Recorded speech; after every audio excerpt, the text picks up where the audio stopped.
xây lian in bồi sim dai tui thiang in at sap no gwala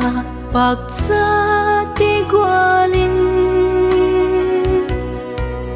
in sung lim na la hia sun le swa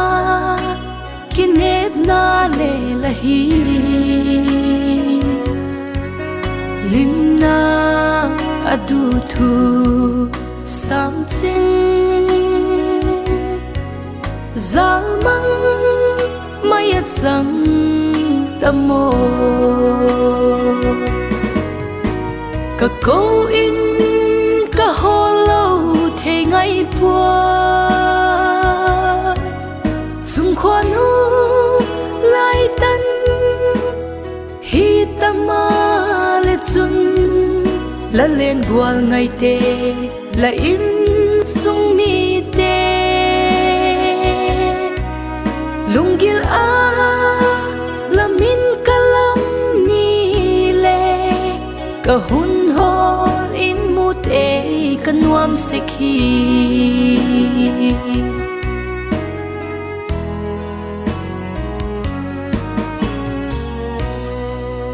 khan khwa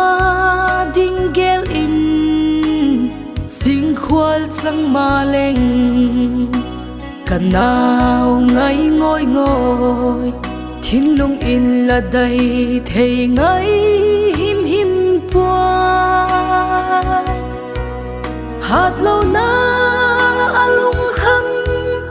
ni te chu hung ki thial zelin tin lim na hun sang kit ina ti a kasam na sing aliam ta ka ko in ka holo the ngai pua chung khoanu lai tan hi tama le chun la len gwal ngai te la in sung mi te lungil a la min kalam ni le ka hun hol in mu te ka nuam se khi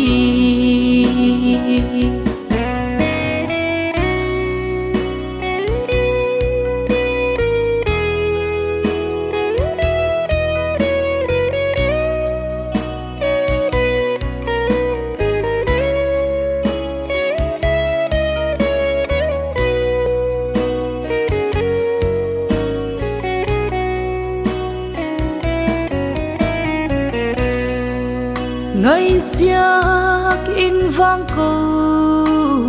chim ni puan la a hin mo na naw nat kim thok na be don na talo it sung pa thian kyanga in sung mi le la gwal ngai cheng te Leila don ding a ngai ta ka nga la nge sia hun chu ka ko in ka holo the ngai pua chung khoanu lai tan hi tama chun la len gwal ngai te la in sung mi te lungil a la min kalam ni ka hun hol in mu te kan nuam se khi